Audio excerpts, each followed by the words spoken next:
अस्सलाम वालेकुम, this is Zaara Shafi. उम्मीद करती हूँ आप तमाम लोग खैर खैरियत से होंगे। तो जनाब, T20 वर्ल्ड कप के बाद एक नई डिबेट शुरू हो गई है और वो डिबेट ये है कि क्या इंडियन टीम चैम्पियंस ट्रॉफी के लिए पाकिस्तान आएगी या नहीं आएगी। इस हवाले से मुख्तलिफ स्पेकुलेशंस भी अब देखने में आ रही हैं। कोई कह रहा है कि इंडियन टीम पाकिस्तान यानी कि लाहौर आएगी, कोई कह रहा है कि इंडियन टीम नहीं आएगी, कोई कह रहा है जी हाइब्रिड मॉडल पर ही इंडियन टीम के मैचेस रखे जाएंगे जैसे कि एशिया कप में हुआ था।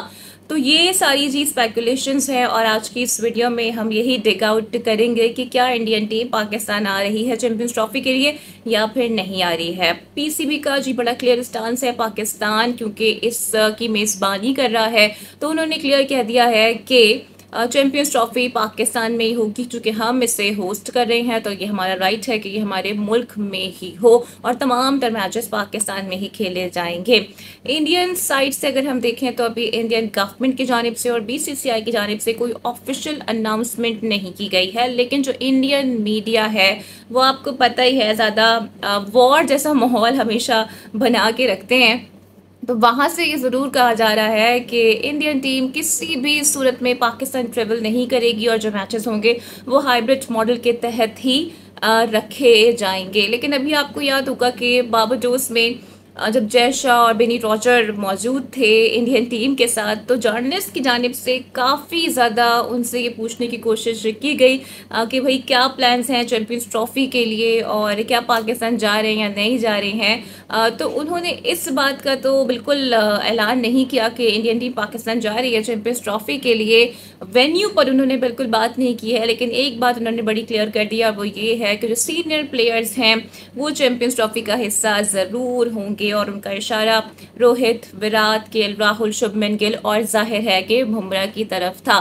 तो ये तो बड़ा क्लियर हो गया है कि ये 5 प्लेयर आपको इंडियन टीम में चैंपियंस ट्रॉफी के लिए ज़रूर नज़र आने वाले हैं। इररिस्पेक्टिव के इंडियन टीम के जो 3 प्लेयर्स जिसमें विराट हैं, रोहित हैं और जडेजा हैं, T20 क्रिकेट से रिटायरमेंट अपनी अनाउंस कर चुके हैं। एंड आई थिंक कि बड़ा ही ज़बरदस्त उनका ये फैसला था कि वो अपने करियर की पीक पर सर उठा के जी रिटायरमेंट की तरफ गए हैं और काफ़ी जी उनके उससे मुतालिक बातें भी हो रही थी। अगर विराट कोहली अच्छा परफॉर्म ना करते, 75 रन की धुआंधार इनिंग्स ना खेलते, तो आज जो उन्हें प्रेस कर रहे हैं डेफिनेटली वो ही उनके लिए बातें करते हुए नजर आते। खैर, ये एक अनदर स्टोरी है, इस पे हम किसी और दिन भी बात करेंगे, लेकिन अभी हम बात कर रहे हैं चैंपियंस ट्रॉफी से मुतालिक।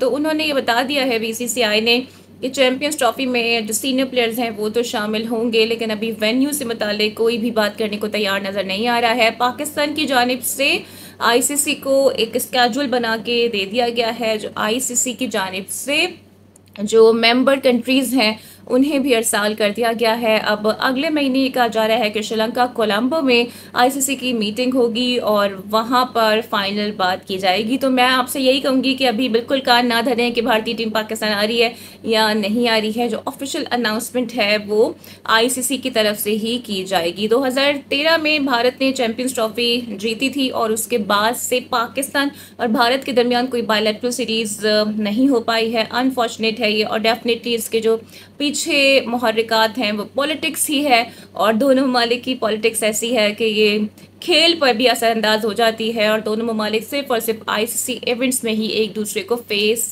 कर रहे हैं।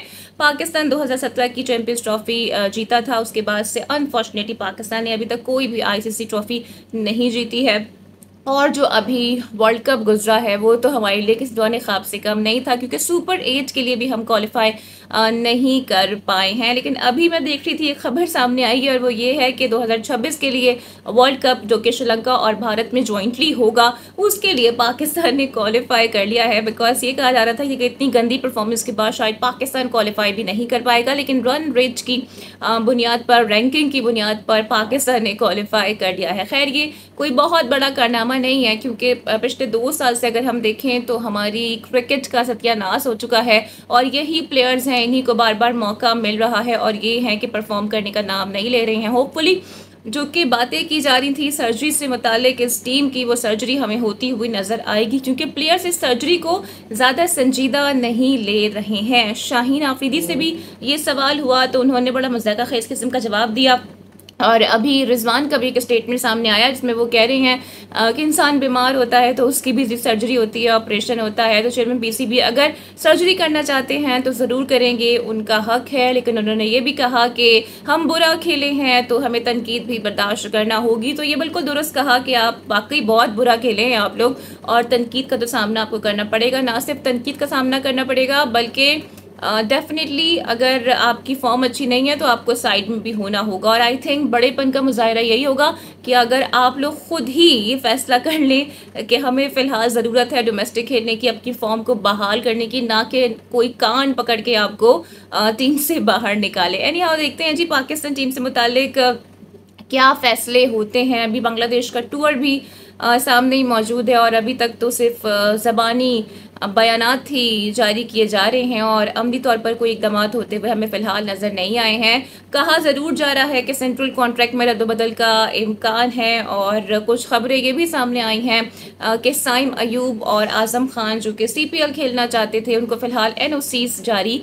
नहीं किए गए हैं। तो ये भी एक दुरुस्त फैसला है क्योंकि इन प्लेयर्स को अभी डोमेस्टिक खेलने की ज़्यादा ज़रूरत है और आई थिंक नेशनल ड्यूटी को सामने पहले रखना चाहिए और उसके बाद इन तमाम लीग को खेलना चाहिए, क्योंकि ये लीग्स खेल खेल के ही इन लोगों का दिमाग इतना ज़्यादा ख़राब हो जाता है और फिर जब ये टीम में वापस आते हैं तो बिल्कुल ही इनकी ज़ीरो परफॉर्मेंस होती हैं। तो लेट्स सी देखते हैं कि क्या फ़ैसले किए जाते हैं इस टीम के मुस्तकबिल के हवाले से। एनी हाउस पे आपकी क्या राय है, अपनी राय का इजहार कमेंट सेक्शन में ज़रूर कीजिएगा।